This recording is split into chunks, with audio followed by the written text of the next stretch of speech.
Menteri Koordinator, Menko, Bidang Infrastruktur dan Pembangunan Kewilayahan Agus Harimurti Yudhoyono, AHY, kembali menegaskan komitmen pemerintahan Prabowo Subianto melanjutkan pembangunan Ibu Kota Negara, IKN, Nusantara di Kalimantan Timur, Kaltim.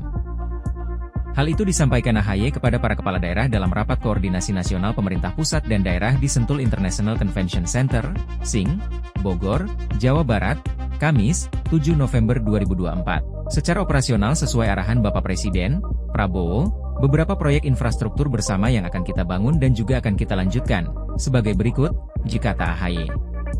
Ketua Umum Partai Demokrat tersebut lantas menyebut bahwa proyek pertama yang akan dilanjutkan adalah pembangunan IKN Nusantara. Jadi, banyak yang bertanya bagaimana kelanjutan IKN. Tentu Bapak Presiden ingin melanjutkan pembangunan IKN utamanya sebagai pusat pemerintahan, ujar AHY. Oleh karena itu, menurut dia, kementerian terkait akan fokus menuntaskan pembangunan fasilitas dan sarana untuk eksekutif, legislatif, dan yudikatif. Proyek kedua yang akan dilanjutkan adalah Giant Seawall, tanggul laut raksasa. Dengan dimulai dari daerah utara Jakarta, dan diharapkan berlanjut sampai wilayah pantai utara Pulau Jawa.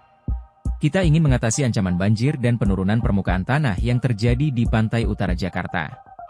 Tanggul sudah dibangun, setinggi 4,8 meter tetapi kita harus terus meyakinkan agar masyarakat kita termasuk para nelayan aman, katanya. AHY lantas menyebut perihal proyek pembangunan National Capital Integrated Coastal Development, NCICD, yang merupakan bagian dari Giant Seawall.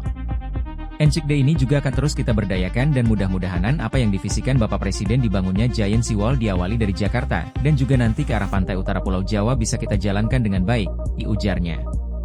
Proyek infrastruktur ketiga yang akan dilanjutkan adalah pembangunan yang berorientasi pada kesejahteraan rakyat melalui program-program yang mendukung ketahanan pangan, energi, dan air. Salah satu contohnya adalah membangun sekolah agar sumber daya manusia, SDM, di Indonesia semakin berkualitas. Untuk itu, AHY meminta dukungan dari para kepala daerah dalam menjalankan berbagai proyek infrastruktur yang telah ditetapkan oleh pemerintah pusat. Sebab, menurut AHY, sinergi antara pemerintah daerah, Pemda, dan pusat menjadi penting dalam mewujudkan pembangunan infrastruktur yang tepat sasaran dan berkeadilan. Download Tribun X sekarang, menghadirkan lokal menjadi Indonesia.